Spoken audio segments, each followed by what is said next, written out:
AP assembly speaker Ayyanna Patrudu అసెంబ్లీలో కీలక వ్యాఖ్యలు చేశారు. దానికి సంబంధించిన బ్రేకింగ్ మనం చూస్తున్నాము. బెదిరింపులు అభియోగాలతో జగన్ తనకి లేఖ రాశారన్నారు అయ్యన్న పాత్రుడు. ప్రతిపక్ష హోదా ఇవ్వాలంటూ అవాకులు చవాకులు పేలారు. స్పీకర్ కి హైకోర్టు సమన్లు ఇచ్చినట్లుగా అవాస్తవాలు ప్రచారం చేస్తున్నారు. స్పీకర్ కి దురుద్దేశాన్ని ఆపాదించడం సభా హక్కుల ఉల్లంఘనే అవుతుందన్నారు. స్పీకర్ పై అనుచిత వ్యాఖ్యలు చేసిన జగన్ ని క్షమిస్తున్నా ఇక ముందు కూడా జగన్ ఇలాగే వ్యవహరిస్తే ఏం చేయాలో సభకే వదిలిపెడుతున్నానని అన్నారు స్పీకర్ అయ్యన్న పాత్రుడు.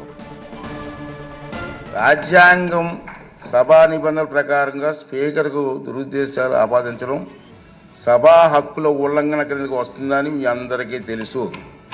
ఈ పాయింటే అయినప్పటికీ వైఎస్ జగన్మోహన్ రెడ్డి ఇప్పటి వరకు సాధించిన దుష్ప్రచారాన్ని సంధి ప్రేలాపనలు అంటాను. నేను మా సైడ్ సంధి ప్రేలాపనలు అంటారండి. సంధి ప్రేలాపనలను పరిగణలోకి క్షమించు.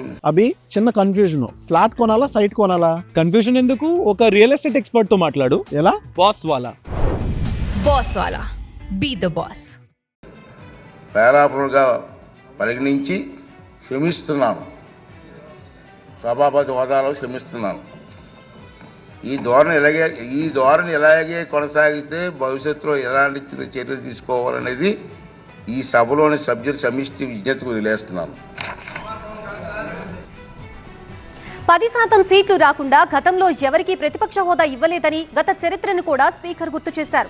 కనీసం 18 సీట్లు రాకుండా ప్రతిపక్ష హోదా రాదని ఇది జగన్ కి కూడా తెలుసని చెప్పారు స్పీకర్. గతంలోనూ ఎవరికీ ఇవ్వలేదని తెలిసి కూడా జగన్ ఇలా వ్యవహరించడం సరికాదన్నారు. 175 మంది సభ్యులున్న నేటి ఆంధ్రప్రదేశ్ శాసనసభ అతిపెద్ద ప్రతిపక్ష పార్టీకి కనీసం 18 మంది సభ్యులుంటే తప్ప ప్రతిపక్ష నాయకుడి హోదా రాదని అందరికీ అర్థమవుతుంది.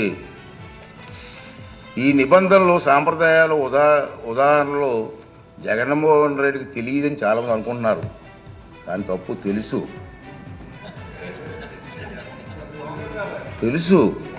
ఎందుకంటే 2019 జూన్ 13న ముఖ్యమంత్రి హోదాలో ఆయన ఇదే సభలో ప్రసంగిస్తూ చెప్పిన మాటలు మనందరం గుర్తు చేసుకోవాల్సిన అవసరం ఉంది.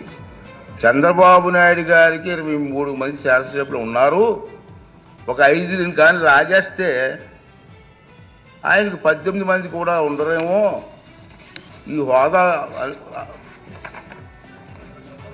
17 మంది ఉంటారు.